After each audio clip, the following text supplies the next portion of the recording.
से ये खबर थी, डीजी स्कूली शिक्षा ने सफाई जारी की है। आपको बता दें कि जिस तरीके से उत्तर प्रदेश में सरकारी स्कूलों के बंद होने की बात सामने आ रही थी, कई स्कूलों में बंद करने की बात सामने आ रही थी, उसके बाद बेसिक शिक्षा विभाग ने इस खबर पर यू टर्न लिया। मंत्री संदीप सिंह ने फिर अपनी जो फजीहत है वो करवाई। भारत समाचार की खबर का बड़ा असर, डीजी स्कूल शिक्षा ने अपनी सफाई जारी कर दी है क्योंकि फजीहत लगातार हो रही थी। उत्तर प्रदेश में कोई भी सरकारी स्कूल बंद नहीं होगा। सीमा आप जुड़ चुके हैं। सीमा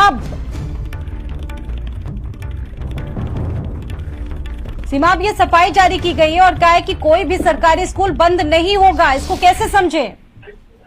देखिए, पहले फैसला सरकार के में बैठे हुए लोग ले लेते हैं कि स्कूल बंद किए जाएंगे 27,000। पूरे प्रदेश में हाहाकार मच गया इस खबर के फैलते ही, और संदीप सिंह जो मंत्री हैं उत्तर प्रदेश सरकार में बेसिक शिक्षा के, उन्होंने फिर फजीहत करवाई सरकार की एक बार इस तरह की चीजें करवाने के बाद। और लगातार ये देखा जा रहा है कि जो अधिकारी हैं वो अपना कदम आगे बढ़ा लेते हैं, इसके दुष्परिणाम के बारे में लोगों को नहीं मालूम होता है। और अब बेसिक शिक्षा की जो डीजी हैं उन्होंने फिर से सफाई जारी की है कि स्कूल बंद नहीं होंगे। जब इस तरह की चीजें नहीं होनी है तो पहले इस पर मसौदा क्यों तैयार किया जाता है, सरकार की फजीहत क्यों कराई जाती है, इस पर यह एक बड़ा सवाल है। कुल मिलाकर बेसिक शिक्षा मंत्री संदीप सिंह दोबारा सरकार की फजीहत करा चुके हैं। एक बार डिजिटल अटेंडेंस को लेकर फजीहत हुई थी और दोबारा फिर अब इसको लेकर फजीहत हुई है कि स्कूल बंद किए जाएंगे। आज डीजी का जो है बयान आया, उन्होंने यू टर्न लिया है उस पूरे मामले में और कहा है कि कोई भी स्कूल अब बंद नहीं होगा।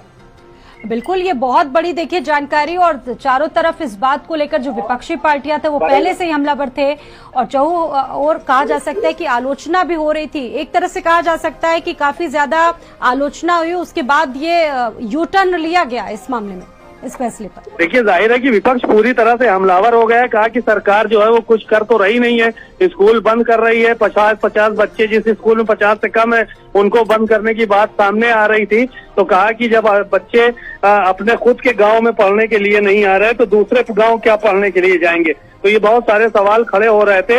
इसके बाद बेसिक शिक्षा के डायरेक्टर को जो है वो कहीं ना कहीं यू टर्न लेना पड़ा है और अब स्कूल बंद नहीं होंगे, ऐसी खबरें आ रही हैं। कुल मिलाकर 2 दिन सरकार की खूब फजीहत हुई और इसके पीछे कोई और नहीं, बेसिक शिक्षा विभाग के मंत्री और अधिकारियों का हाथ है सरकार की फजीहत कराने में। अब इसको किस तरीके से सरकार देख रही है सीमा, क्योंकि फजीहत आपने भी बताया हुई, उसके बाद यू टर्न लिया गया, बाकायदा सफाई पेश की गई ट्विटर के माध्यम से। मायावती पहले से ही हमलावर थी, अखिलेश यादव पहले से ही इस पर हमलावर थे, स्कूलों की दशा पर पहले ही से सवाल उठ रहे थे।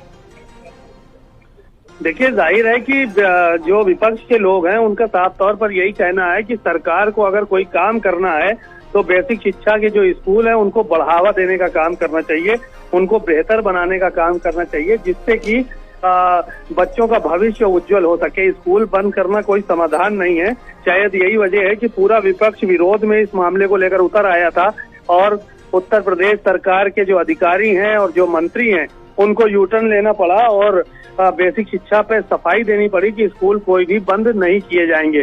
तो कुल मिलाकर ये जो फैसला है ये बेहतर फैसला है, क्योंकि बेसिक शिक्षा के जो छात्र छात्राएं हैं वो कहीं ना कहीं अगर उनके स्कूल जो है वो इस गांव से हटाकर दूसरे गांव किया जाएगा तो जो स्कूल जाते भी हैं तो उनके साथ भी कई बार जो है वो इस तरह की परिस्थितियां बनेंगी, स्कूल जाएंगे ही नहीं। बिल्कुल, बहुत धन्यवाद आपका जानकारी देने के लिए। तो बेसिक शिक्षा विभाग ने फिलहाल अब यू टर्न ले लिया है।